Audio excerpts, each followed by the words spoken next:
hey. Come here often.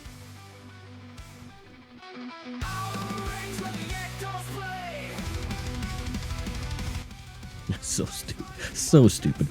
Welcome back to the Range Minded Podcast. My name is Steve Zimmerman, and I'm so grateful to have you here. Did I get a show out last week? I don't even remember. If you can tell by my voice, I got a cold and or something. I caught some kind of virus. And I've had headaches and stuffy nose. You can hear I'm a little clogged up. It is what it is. Also, had my son and his wife come up over the weekend. We went to the range, did some shooting. No, I didn't get any pictures of it. It is what it is. But it just goes to show you, it doesn't matter who it is. You got to take somebody shooting. You got to take somebody to the range, and you have to joyfully express your Second Amendment liberties, not just rights, liberties. It is important. And we need to make sure that the next generation, and one day when I have a grandkid, that generation will get to enjoy the same rights that we do right now. I think it's highly important. More so now than ever. I do honestly believe that. With the Range Minded Podcast, that's kind of been a theme since the beginning, is to take somebody shooting. My goal has always been to share my love and joy and passion for the Second Amendment to others, and to make firearms ownership normal again, because it is a part of the American tradition to own firearms, not just to own them, but to keep them and to bear them on one's person in case of a prudent choice of saving one's life.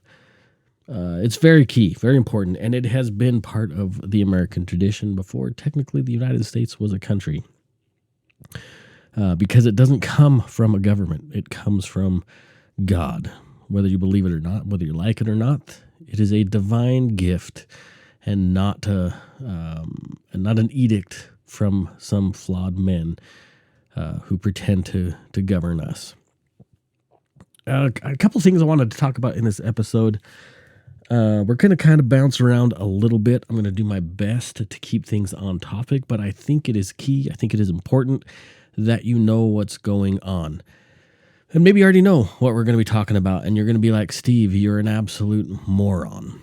Well, if you want to help maintain my sanity, if you want to help maintain my focus on the course, there is a way you can do that, and that is by subscribing to the show. Yes, with your faithful subscription to the Range Minded Podcast, whether it be on YouTube, on Rumble, on Spotify, on Apple Podcasts, wherever. That support means more to me than you will ever understand. Yes, there are other ways you can financially support the show.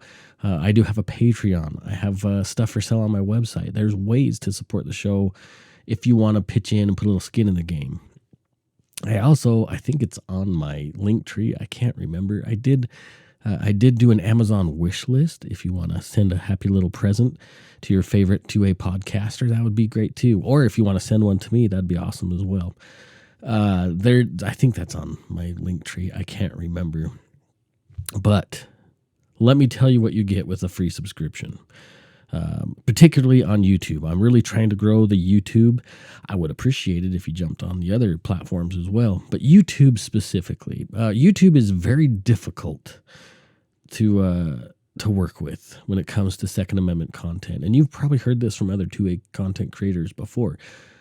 But whenever we talk about firearms, whenever I take you guys to the range and I film videos on the range and I publish them on YouTube, they tend to not be shared.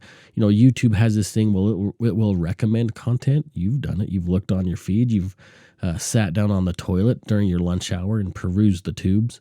And, that didn't sound very good. You've wandered through YouTube and looked for, new things to watch. We've all done it. Right? You get content that's suggested to you that you think that YouTube thinks you might like. When it comes to Second Amendment content, that tends not to be shared unless you're subscribed to that particular channel, and it might show up on your subscription notifications. Now, Why would I bring subscriptions up? If you haven't heard, well, surely you have heard by now that once that YouTube hits 1,000 subscribers, Adam with oh my gosh, Spartan Mode. I had a brain fart for a second. Adam with Spartan Mode. He's a good friend of mine. He happens to be a local guy to me here. He agreed that once the Range Minded podcast on YouTube hits 1,000 subs, I'm going to get sprayed in the face with pepper spray, and we're going to record it and share it with you. It should be a good time. Now, you can either prolong my future agony by not subscribing, or we can just get it done and over with, which I would prefer, by subscribing to the show. Just make it easy and see my pain. I don't anticipate it'll be fun, but I'm not scared of it. And maybe I'll change my mind when I'm crying with hot tears streaming down my face. But at least you'll enjoy it. So it could be fun. So that's just the YouTube subs. Like I need to figure out. Oh, I got something on my mic. What in the heavens? That could be something we could devise something else cool for, like the Rumble subs or the Spotify subs. But nonetheless, like once you sub that on the YouTube channel, that will help a ton. It'll boost my numbers, and it does give me a little bit more exposure. Also, don't forget, comments help a bunch too. Now, enough shilling. Yeah, I'm the shill on this show, right? By the way, this show, even though I have some Patreon support, which I am extremely grateful for. Don't get me wrong. I am honored that I have folks that are willing to support me there. Other than that, it is completely self-funded. I don't have any companies passing things my way. There's no gratuities or nothing. Like I'm self-funded. So think about that for a minute. The show has been on since 2018, and since then, not a penny. Not a penny. 8 years. Holy shnikes. 8 years. That light bulb just turned on. Yeah, nothing. It's been completely self-funded. That's crazy, for one thing. A show that, first of all, somebody that's dedicated long enough to produce a show that long, there's something obviously wrong with me, or I'm completely, I don't know what that would be called. Autistic, maybe? I don't know. But to go that long without really having a lot of support financially from outside sources, and the willingness to keep going, that's pretty tremendous. Statistically, podcasts don't last that long. Yeah. And that's how dedicated I am to the Second Amendment. I want all of the United States, all of us citizens, and sometimes I even kind of float the idea that non-citizens in this country have the right for self-defense as well, because it's not given by the government; it is granted by God. But nonetheless, shall we get to the frivolities of this show? Hopefully, I got a bad. Oh, there's something wrong with my mouse. Holy snap! I just replaced the battery. It's been doing funny things with all night as I'm getting ready to prep this show. Clipping content, renaming content, doing all this stuff. I have no show notes today, so my goal is, I've noticed if I have show notes, if I produce, and what I do is I with the use of AI, don't hate on me, but I produce a very loose outline of things I want to talk about. Sometimes there's some direct quotes. Sometimes it's just an idea, concepts that I put out there. But I've noticed when I do that with AI or anything, even when I've written show notes out, that's how I did it in the past. I've noticed that I need to edit. But if I just go in it cold and have fun, I tend to not need to edit as much, or I just don't give a damn, and you get what you get, which is actually probably closer to the case. Now, bear with me as I start shuffling things around. I guess before I do that, let me intro this next segment here. I believe it was the 4th of February, so 5 days ago. It's the 9th as I'm recording this show of February. So February 4th, Congress met with, they were doing a nomination hearing, a committee, what do they call that? Yeah, so like Trump has nominees for different positions. In this particular case, there was 4 judges and Mr. Cekada, who is currently the acting director of the ATF or assistant director of the ATF. But since there has not been an actual director of the ATF, he's been doing the job. Anyway, he's been nominated by President Trump. We talked about this, I don't know how many episodes ago. We talked about Mr. Cekada, not Cekada. About this, about him with you. So his nomination hearing was on the 4th. Now I wanted to visit. We're not going to visit all of them. Now, by the way, like I said, there were 5 people in this hearing that were being, questioned by Congress, and you know that there are some folks with huge intellectual renown that sit on this committee, and the questions that come from these people are shocking in some ways. Let's start with this. Let's go with. Do I want to go with his initial statement? I think. You know what? I'm going to skip a couple around. I'm going to go here. Bear with me, folks. Bear with me. Let me transition this over. So hopefully you get the audio. Statements. I'm going to start with Mr. Cekada. We have 5 minutes each. You've been deputy director. You've been there a long time. You know what works and doesn't work. So given your unique perspective, what are your priorities for the Bureau if confirmed? Good morning, Senator. Thank you for your question. The top priorities for ATF will remain violent crime in the forms of illegal use of firearms, illegal use of explosives, and criminal acts of arson. We will prioritize those efforts as we work with our state and local partners around the country. As you stated earlier, and we discussed yesterday, 2 days ago, ATF is a small agency, and we are interdependent on our state and local partners. We currently have about 1,400 task force officers. We have firm commitments with our partners to continue using crime gun intelligence, E-Trace, NIBIN, and DNA to work with our partners to identify who the scourges of their communities are, the people that are responsible for using firearms illegally to commit violent crime. And ATF will do that as our primary focus. We will also attempt to use the budget that we've been allocated to modernize some critical systems that are used to work with our industry partners with, for example, the forms and licensing systems are over 25 years old, and they're very antiquated and cause significant delays in processing of forms, which unnecessarily burden the American public and the industry members. I think that would be a significant efficiency. And then, in turn, we will make sure that during the next several years, we follow President Trump's Second Amendment executive order to review all ATF policies, procedures, and regulations to ensure that none of those infringe upon the Second Amendment unnecessarily. You and I discussed the whistleblower that exposed $20 million of waste because of fraudulent activity within ATF. Thank you for doing that, but I also hope that emphasizes listen to every whistleblower so they never have to come to Congress and seek the protection of whistleblower protection laws. Now to Mr. Davis. All right, so we see Mr. Cekada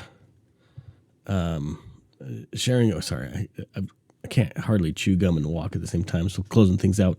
I probably should have started with the initial opening statement to get to know who Mr. Cekada really is. So he has some prowess. Maybe I will jump to that. That was Mr. Cekada's opening statement. But let's jump to the one that actually started the hearing and we'll see. Mr. Cekada. Good morning. Thank you. Really briefly, before I give my statement, I would like to just thank my son, Robbie, who traveled up here from Florida late last night to be with me today and support me. My wife and daughter are both in school today and couldn't be here today to join me. I have many of my friends and coworkers from ATF here, in addition to many state and local law enforcement officers that I've had the honor of working with over the many years that have been involved with ATF, NYPD, and the Plantation Police Department. Good morning, Chairman Grassley, Ranking Member Durbin, and the distinguished members of the committee. Thank you for the opportunity to be before you today. I'm deeply honored and humbled by President Trump's nomination to serve as the Director of Bureau of Alcohol, Tobacco, Firearms, and Explosives. I am grateful to the President for his confidence and his unwavering commitment to backing the men and women of law enforcement who put themselves in harm's way every day to protect the American people. I'm also thankful to this committee for its consideration of my nomination. I would like to begin by thanking my family. My wife, Leah, and my children, Robbie and Gianna, have been my constant source of strength and purpose throughout my career. Over the past several years, my wife has courageously battled stage 3 breast cancer while holding our family together as I commuted between Florida and Washington in continued service to this nation.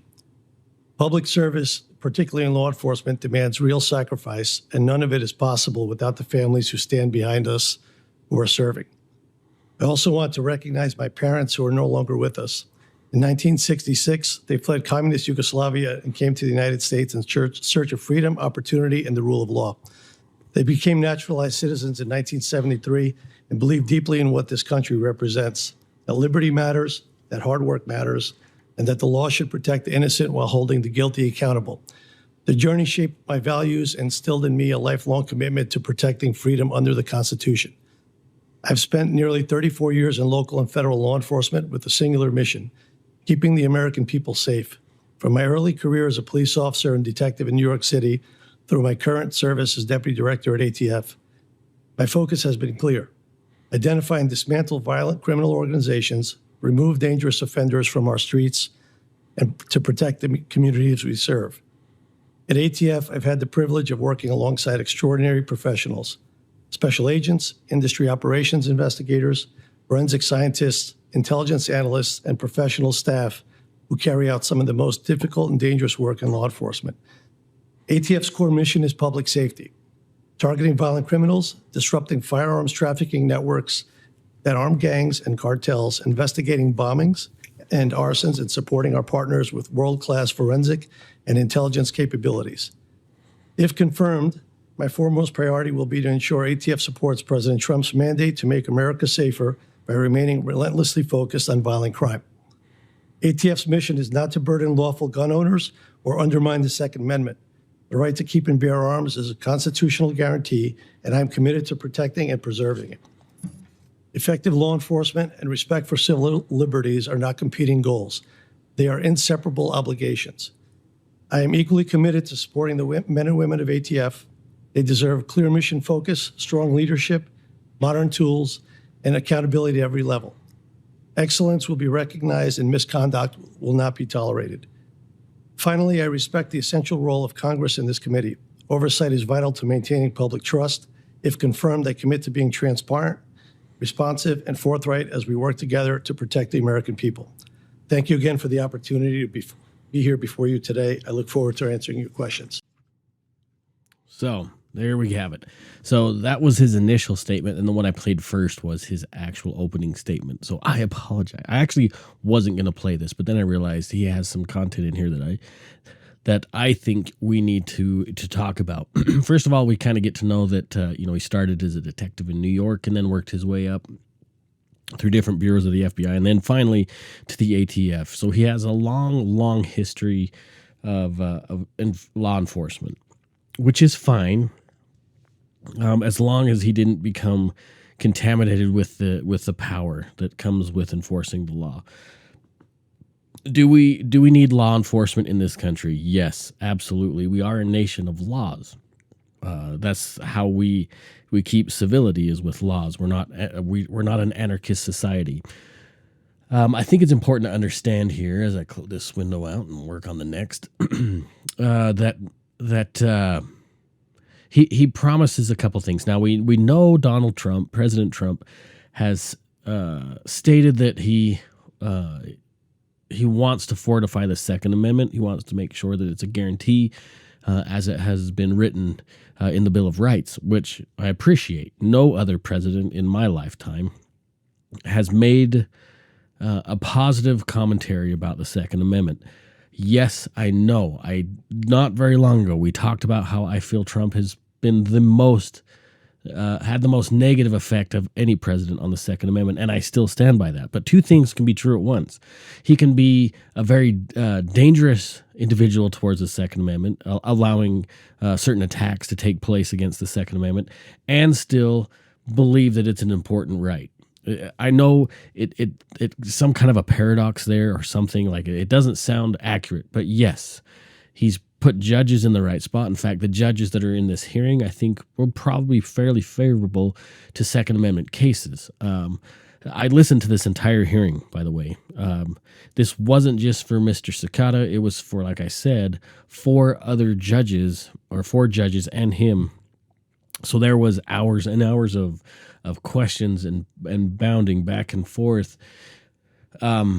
So I listened to it so you didn't have to. It actually wasn't that bad, but you know how it is. Sometimes those on the other side of the aisle bring things up that are absolutely asinine.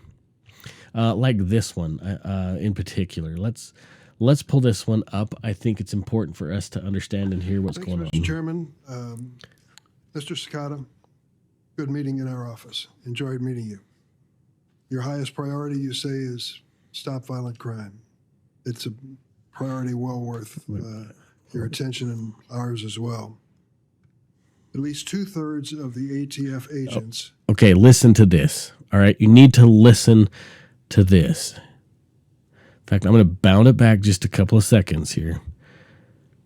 Listen. Of the ATF agents, 1,778 of the 2,572 agents have reportedly been diverted from preventing gun violence to carry out the president's immigration agenda. Do you support the president's proposed cuts to ATF? Good morning, Senator. Thank you for your question. So what he just said is 1,128 or something, 2/3 of the active ATF agents have been pulled to do Section or Title 8, not Section 8. They go to Section 8, but they Title 8, meaning they're going after illegals in this country. So the lie that's being shared is that over 1,000 agents are pulled from the ATF to do ICE's work. The goal to demonize ICE and this nation's laws against illegal immigration is profound. And thank you for making time to speak with me. That number is incorrect. I think we discussed that yesterday. The number of agents. See, and he even addressed this before the hearing. That number's wrong, and we talked about this, but yet Durbin decided to bring it up anyways. Agents that have been diverted to focus on Title 8 enforcement is actually averaging somewhere between 75 and 100 agents per day. The remainder of ATF agents focus on violent crime throughout the country on a daily basis. Do you support the idea of diverting ATF agents to engage in immigration enforcement?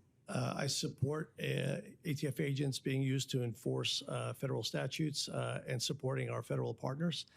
The number of agents that have been used Okay, he's going to say something that's important here. Now, these agents aren't just going out and pulling abuelas out of the car.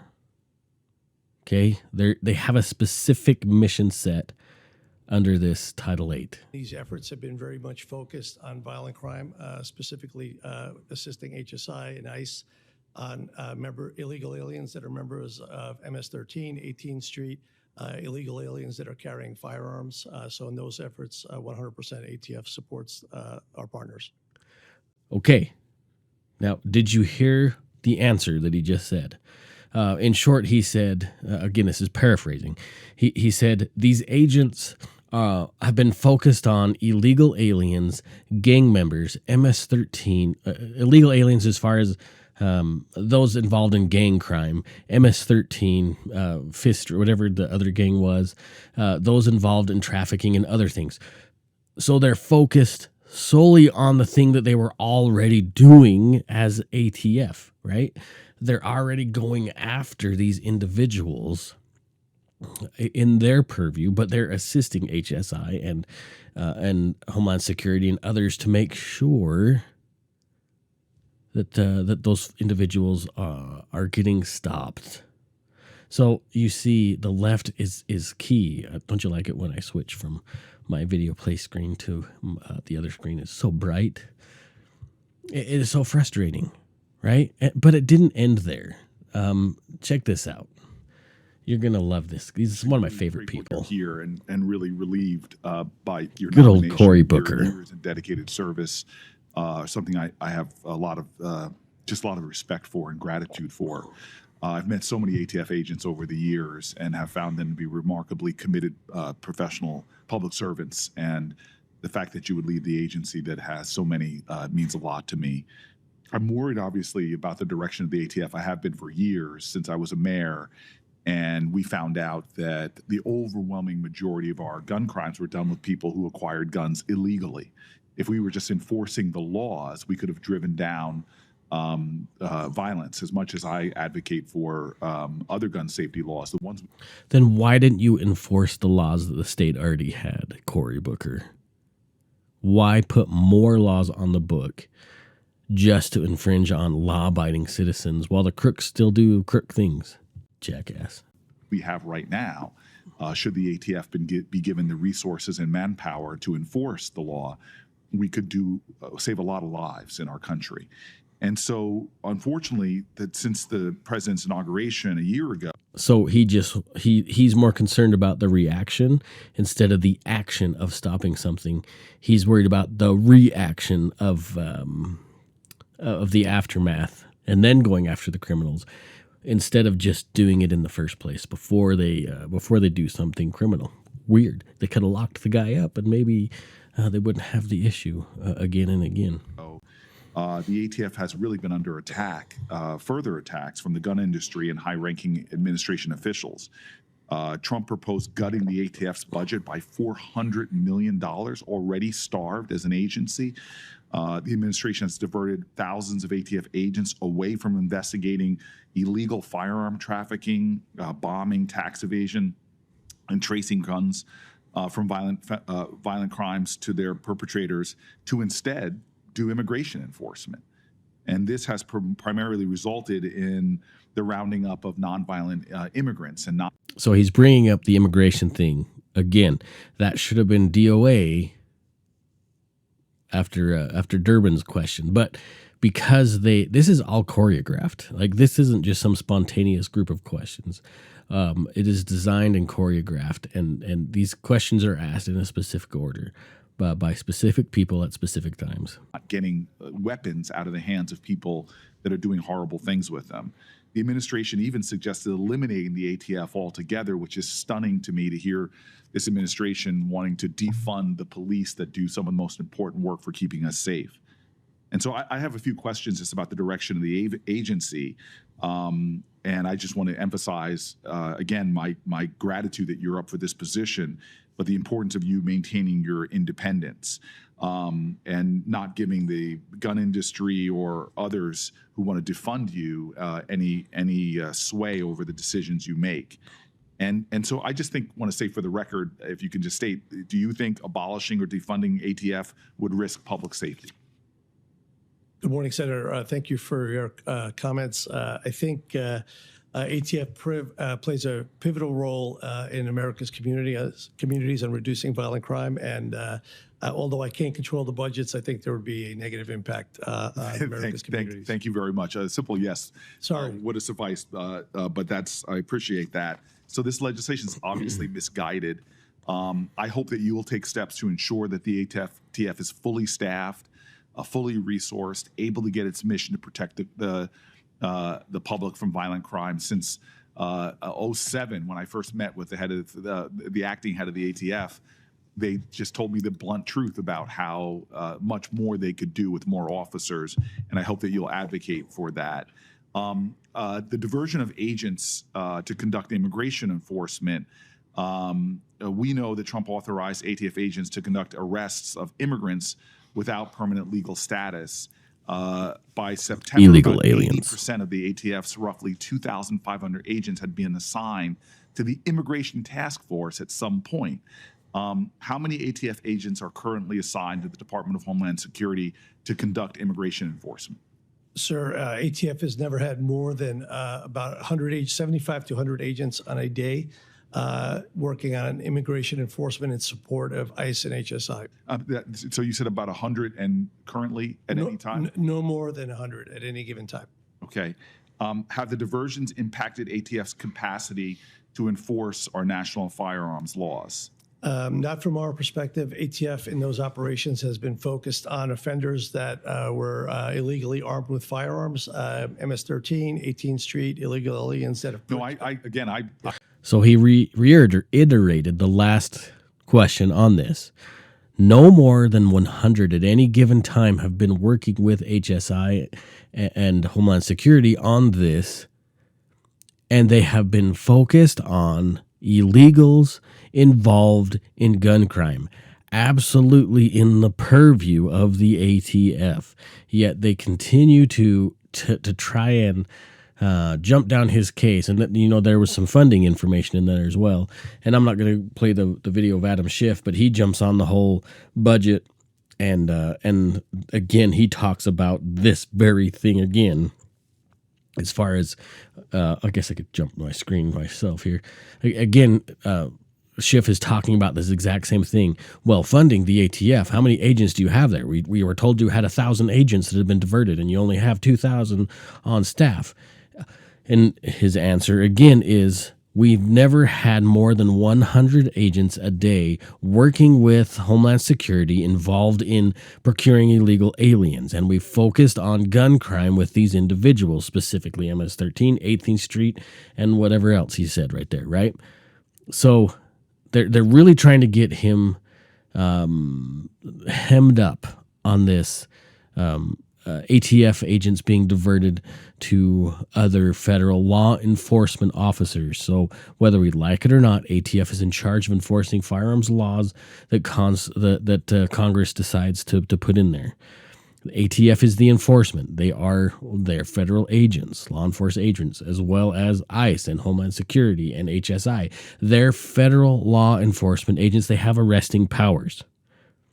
And he says he's happy, the Cekada says he's happy to lend his agents to work with other federal agencies that are all under the same umbrella of the Department of Justice to make sure this stuff happens.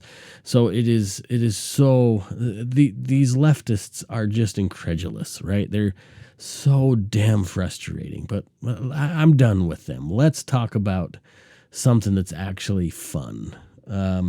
And then we're going to bounce off of this. We've been talking about this for way longer than I thought. We better tidy this up real quick. Let's see. Let's jump to this one. This one should be good. And then this will be our last one. I want to ask you, well, during the Biden administration first, the ATF issued several administrative rules that violated statutory authorities that were enacted by Congress. In a previous life, when I was Attorney General of Missouri, helped lead one of the lawsuits against one of those rules, the frame or receiver rule.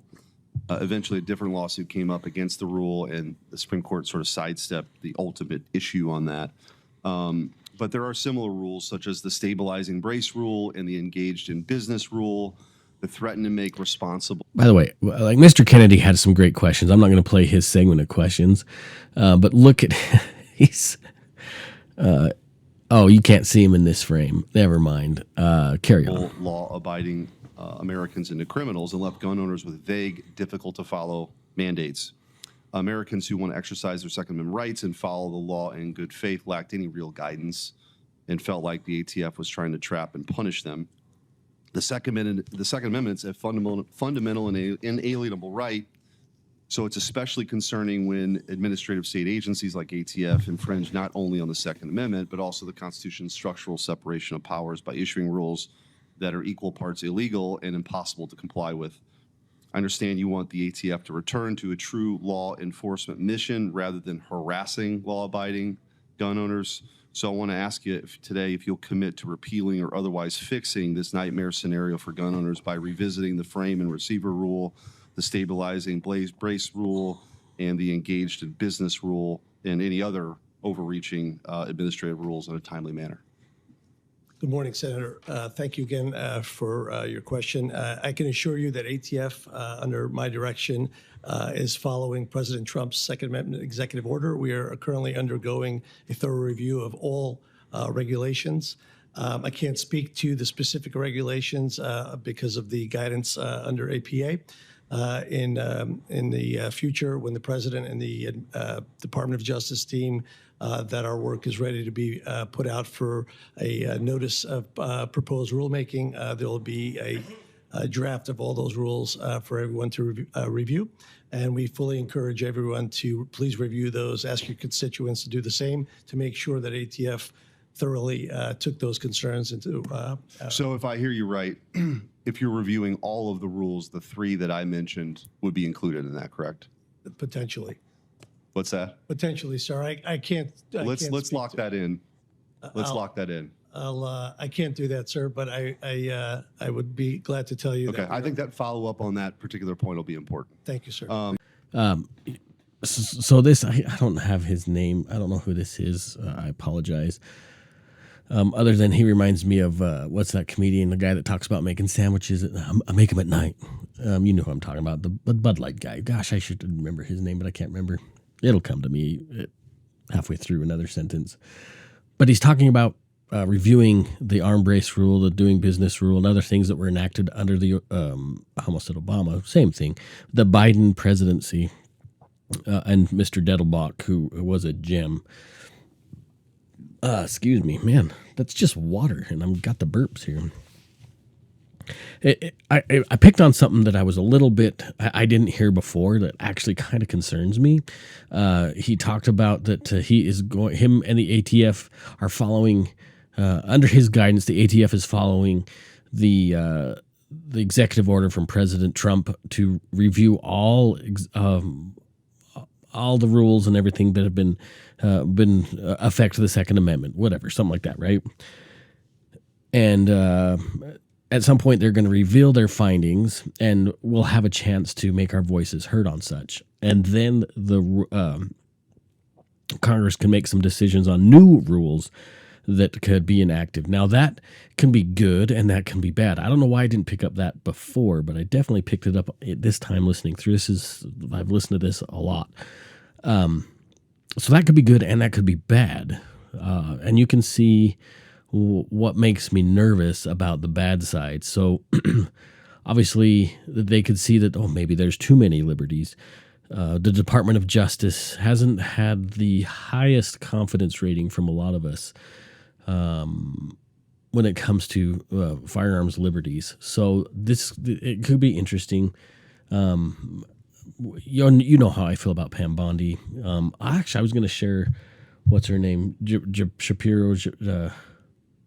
Gosh, am I having a brain fart tonight? Janine Shapiro? No, you know who I'm talking about. She talked about how pro 2A she is, and then she said something about being anti 2A. That isn't the last one. I actually wanted to talk about, I got to find it here. Where is it? Oh, Mike Lee. This is one I wanted to share, and then we'll be done. So let me share here. Easy, that's a future judge. If that's all right. Take it easy. I believe that the elimination of the $200 National Firearms Act tax stamp was a significant. Now, this is an important conversation that Mike Lee is having here. Listen to what he is saying. Victory for Second Amendment rights.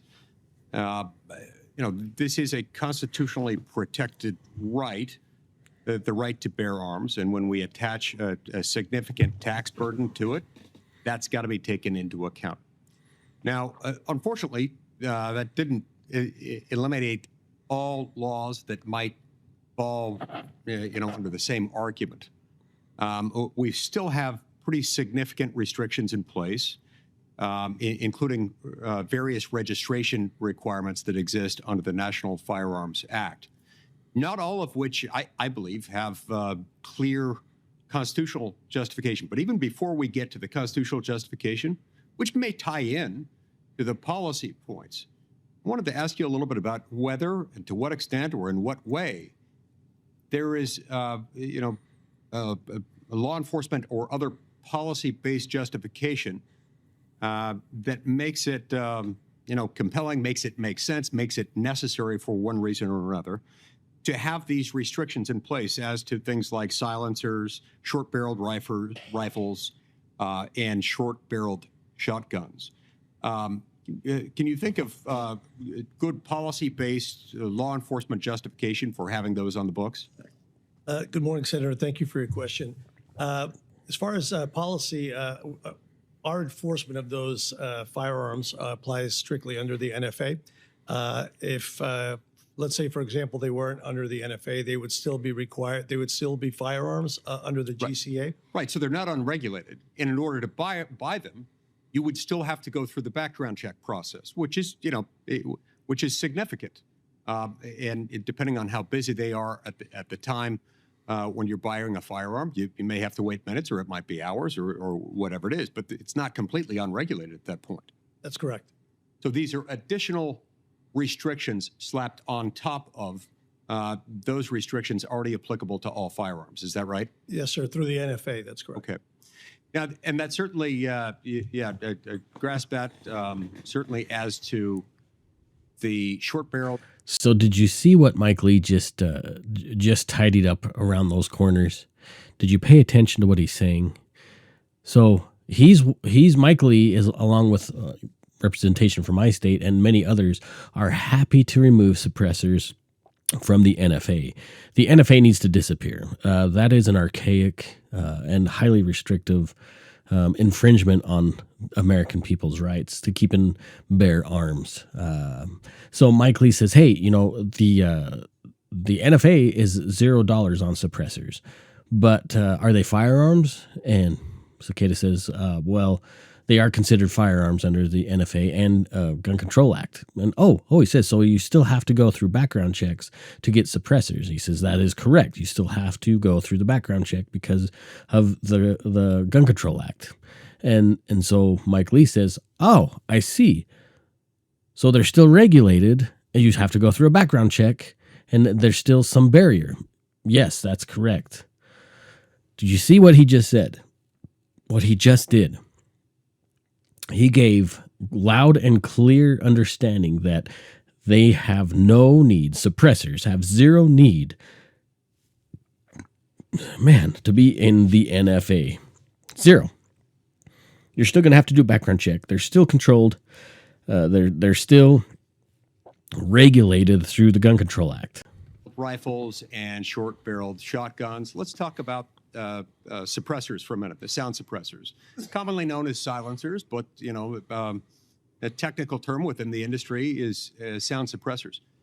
Tell me what policy justification. I think that one falls as legitimate as the criticism is of these restrictions as to the other items that we've discussed, like short-barreled shotguns and short-barreled rifles. It seems to me to be particularly difficult to justify the additional restrictions as to sound suppressors, because sound suppressors are themselves not guns, correct?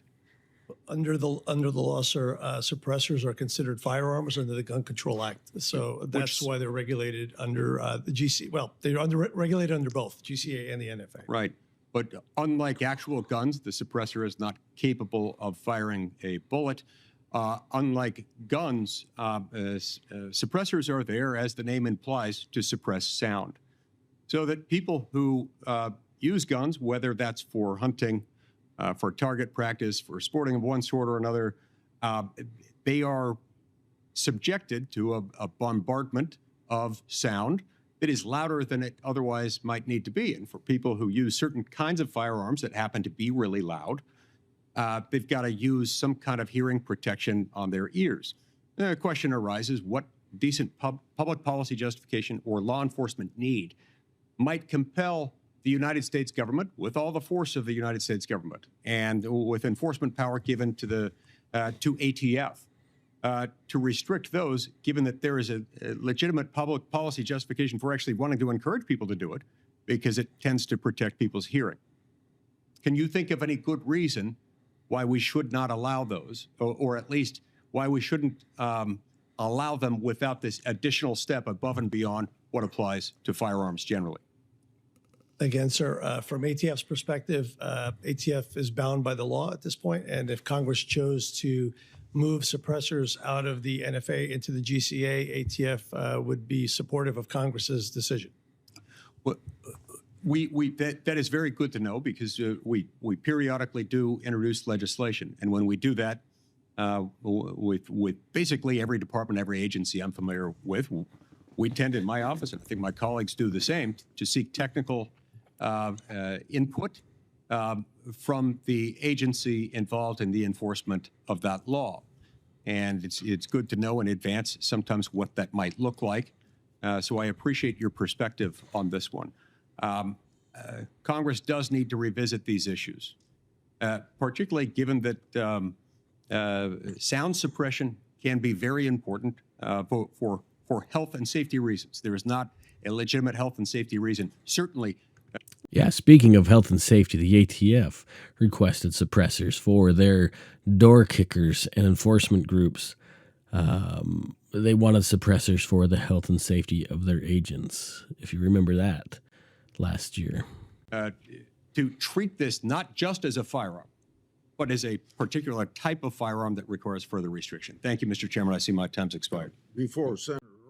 All right, let's see here. Oh, stop it. Mr. Cekada. Stop it. Stop it. Again, take it easy. She's going to be a future judge. Don't get your heart broken by her. All right. Boy, this went way longer than I thought this would. I thought I'd have a chance to blast through these something severely, but I didn't. I want to talk about a couple more things. Let's kind of wrap this up and maybe do some fun stuff here at the end. So this the day before, actually, this hearing. This has been published all over X. I'll pull it up. I don't know. Here we go.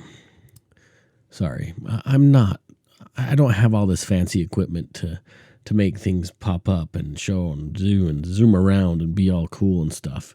So this is a letter from Congress to the ATF regarding the illegal database that has been kept. We know, a lot of us have known for a very long time that the ATF has been keeping things that they shouldn't be keeping, right? And you can see it's undersigned by many. Do I have peeps on here? Let me see if I got. I see. Oh, Burleson's on here. Chip Roy, another great guy. Boy, do I need to contact my representation on here? You got to be kidding me. Oh, I'm gonna have to make a phone call. Yeah. I can't believe my representation is not on the undersigned. So I'll see if I can actually read this. It's actually hard for me to see. It says, we, the undersigned members of Congress, have waited patiently to know how many records ATF is currently maintaining in its illegal digital searchable gun registry, also known as the Out of Business Records Imaging System. 18 members of Congress first submitted our inquiry on this matter to the ATF over 290 days ago on February 14th, 2025. I do remember that, actually, and have not been given a response. Therefore, we strongly urge an urgent response by February 10th. So that would be tomorrow as of this recording, 2026. Congress has great reason for concern. We have reason to suspect that the ATF now has over 1 billion gun registration records in its database. 1 billion. So that means everyone, well, maybe not every, 1 billion. That is a lot of records. Anyway, carry on. 1 billion gun registration records in its digital database. Back in November of 2021, a document leaked by Gun Owners of America revealed the ATF was procuring over 54.7 million out-of-business records per year. This prompted our first congressional investigation, which uncovered the shocking reality of that that the ATF currently has in its possession 920,664,765 gun registration records. Almost a billion. That is ugh. The vast majority of which were designated and scheduled are duty to the Second Amendment, and gun owners of American compelled us to hold you. I think that, again, it's hard for me to read this on the screen. The director of the Bureau of Alcohol, Tobacco, Firearms, and Explosives accountable. No such rule or registration presented regulation prescribed after that date of enactment of the further of Firearms Owners Protection Act may require that records required to be maintained under this chapter or any portion of the man, it's really hard for me to read this. I'm not going to lie. It just doesn't show up on the screen very well. Under this chapter, any portion of the contents of such records be recorded at or transferred to a facility owned, managed, or controlled by the United States or any state or any political subdivision thereof, nor that any system of registration of firearms, firearms owners, or firearms transactions or dispositions be established. Concerned with this violation of the Second Amendment and federal law, the House of Representatives has begun to debate the best way to eliminate this unlawful gun registry. Last year, the House Appropriations Committee passed an amendment to defund the gun registry in a 29 to 25 vote. This year, House Appropriations include two sections of the in fiscal year 2026 Justice Department funding bill to directly defund this unlawful registry. However, the ATF's lack of transparency is harming our ability to conduct adequate congressional oversight and properly consider this legislation. Congress must know how. Let me try that again. Congress must know how many gun registration records the ATF is currently maintaining. Given the severity of this potential violation of federal law and the threat of illegal national gun registry poses towards the Second Amendment rights of the American people, we are also troubled by the ATF's lack of response to our investigation inquiry. Your continued refusal to provide basic information services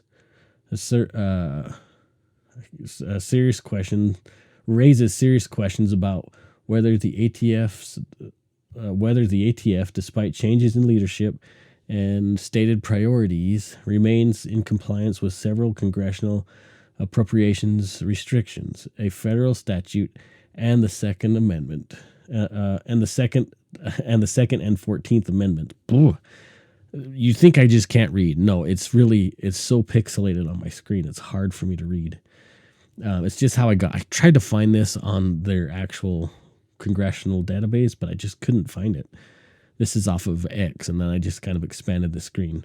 Congress needs current information in order to inform its funding decisions. Once again, we write to receive an immediate update on the total number of out-of-business records or OBR Center. The OBR Center is currently maintaining, including digital and hard copy record estimates and all other questions included in our letter on February 14th. And then the undersigned. I'm not going to read all the others, all the undersigned. Thank you for dealing with that with me. So that is very concerning, right? The ATF is not, I got to look around here to see what I get.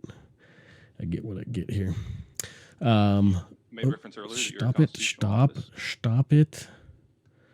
I don't know if you could hear that. That's the next segment. Stop. I don't know if this should be concerning. So the ATF said, well, this is not searchable. Yes, we've obtained all these out of business records from former FFL holders, but yeah, we've digitized it. We put it on a computer.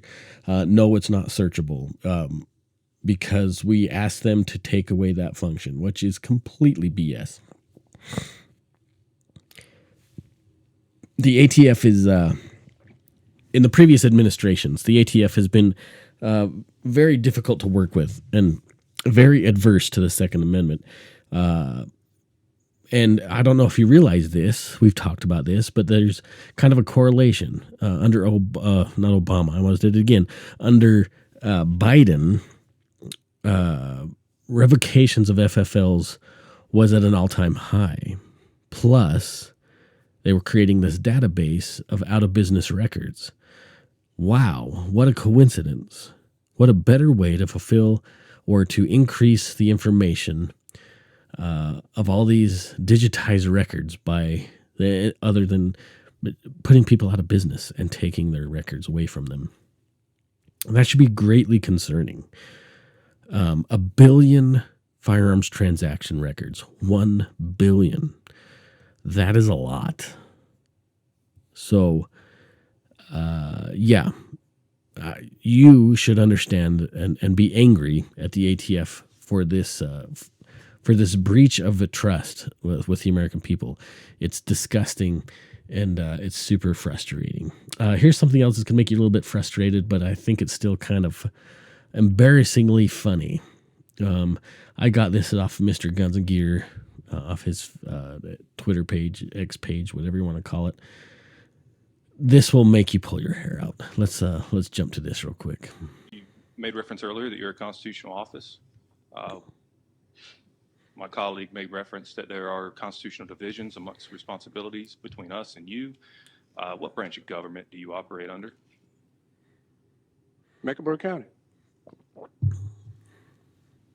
What branch of government do you operate under, Sheriff?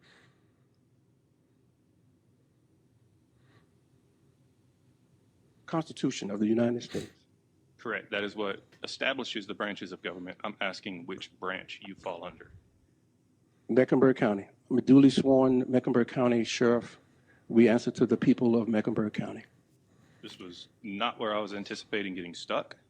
Are you aware of how many branches of government there are? No.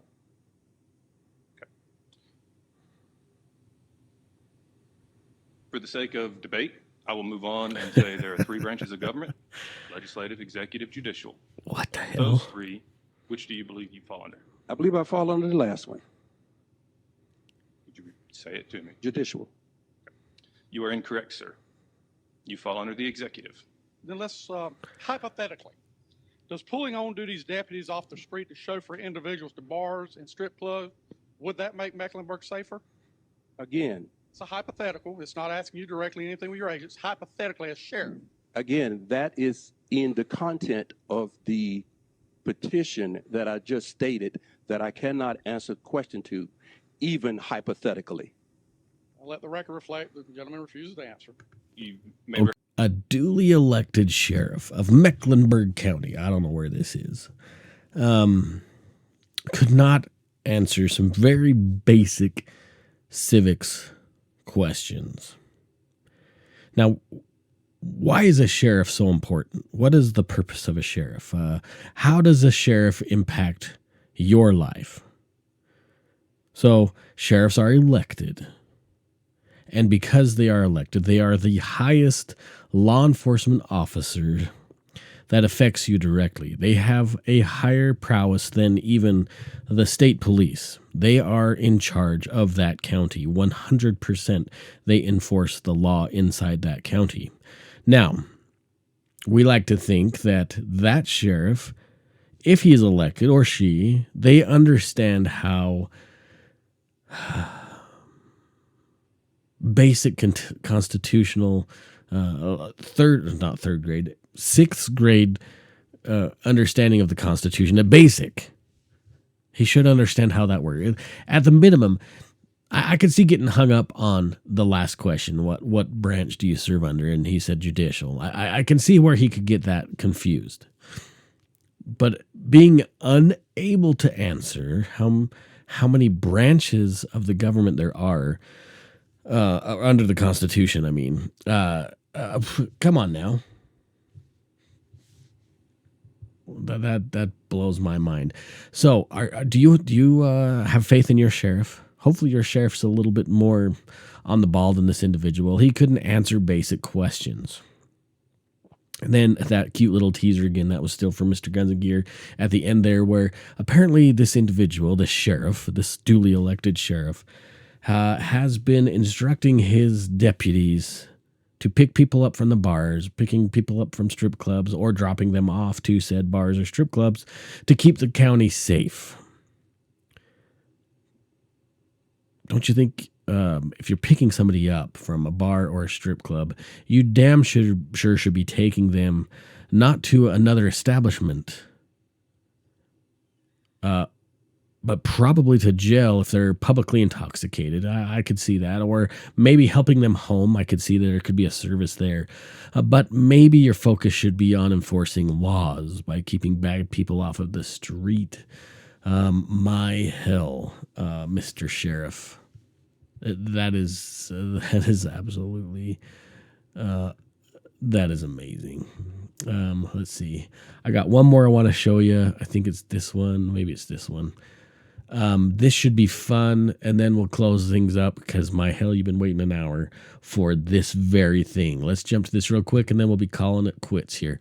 Again, sheriffs, elected individuals in this county, the county that you reside in, you better be voting the right people in. Let's talk about this, and then we'll close. This morning, we're going to talk about how to secure your gun legally in your vehicle. The goal is to get it to the most rearward part of your vehicle where you can secure it to something that's stable. You have to carry the gun in your vehicle that's unloaded. So you make sure there's nothing in the chamber, there's nothing in the magazine well. This is a semi-automatic, feeds from a magazine. So, and it's also secured with a gun lock. So now I'm going to close the box, secure the latches. Now I'm going to secure the gun box to something that's very stable. Oh, double loops. Nice. You can either run it through these holes or you can run it through the handle. Simply through the handle. And there it's secured. It'll move a little bit, but nobody can just grab it and run away with it. Okay. Quick question, Sheriff. Actually, let's finish this up and then I'll ask my question because maybe you'll address it. You also need to cover it so that nobody can see that there is a gun box or safe in the vehicle. Okay, I see. Mr. Sheriff, a couple of important questions I have for you, sir. First of all, you need to understand this is in California. This is a cute little PSA from I don't know what sheriff of what county, talking about traveling with your firearm, securing it in your vehicle. Great advice. What do you guys think? Yes, no? Did you see anything that might be a little concerning? Maybe you don't see the logic of this information. Let's look at it again real quick. I want you to really. I'm going to turn the sound off. We'll just talk through here. Again, here's happy Mr. Sheriff guy talking about securing vehicle. You got to keep it in the rearmost rearward part of your vehicle. That's being said because he doesn't want you to be able to access that firearm. Make sure it's unloaded. You run your cable lock through there. Cute idea. Okay, you got your lock on there, and then you shut the lid. Okay, hold on right there, Mr. Sheriff. Let's back up one little bit. Do you see something wrong with the way that firearm is locked? There should be two things screaming at you right away. There should be two very obvious things that should be screaming at you. Shall we look at it again? Let's look closely, shall we? If you can't see the mouse on my screen, you can see the sheriff's pretty blue bracelet on his right wrist. If you travel to the left of that beautiful blue bracelet, you will see the keys are still inserted into the cable lock. Now, sheriffs, as we saw in the last video, and I used to have a lot more confidence in duly elected sheriffs of said counties, but I'm beginning to see a pattern here. Okay, so you see my concern here? Now, sure, that could have been an oversight, but maybe he should have been a little bit more thorough on what he what he recorded here. I know I'm nitpicking here, but you know that somebody saw that and they're like, oh, I can leave my keys in there because I'm going to lock this gun in this box. Shall we carry on? You see, he locks the cute little Pelican case latches, finds a secure location in the back of the car, double loops it around this ring, and he says something right here. He says, well, you could go through the little lock hole there on the box, but I'm going to go through the handle. Okay. Don't you think they could just unlatch the box and take the gun out of the box where you left the keys on the cable lock? And he says, look, it'll move around a bit, but it's secure, and nobody can grab it and run away with it. I love that he said that. Nobody can grab this gun and run away with it. No, nobody can go away with a box if they don't want it, because this duly elected sheriff from California chose not to lock the box, but lock the handle. And in his wisdom, he left the keys in the cable lock of the firearm. Now, I know, call me pedantic, but maybe if they actually let their citizens carry a firearm on their person, they wouldn't have to lock the gun up in their car and have it stolen and then become a crime gun that they like to point out in many statistics. Wow, just think.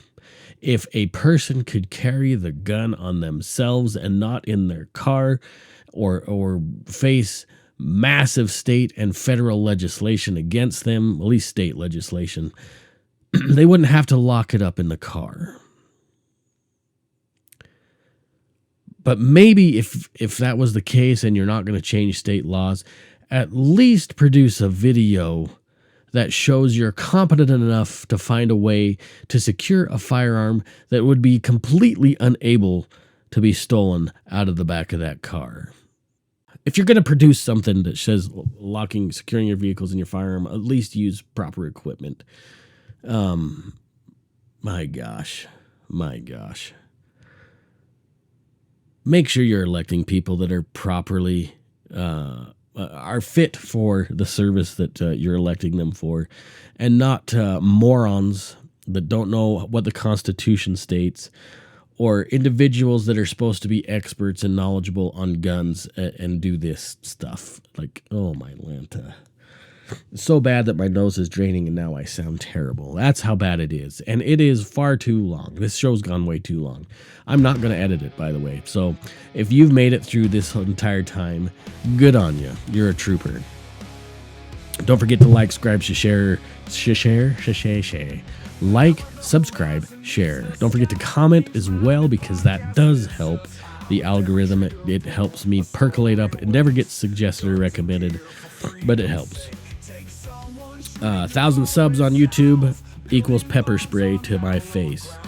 And that might help declog my old nostrils and my sinuses.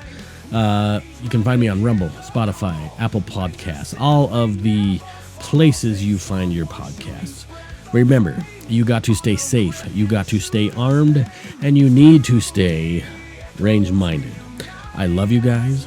Don't be stupid. Take somebody shooting.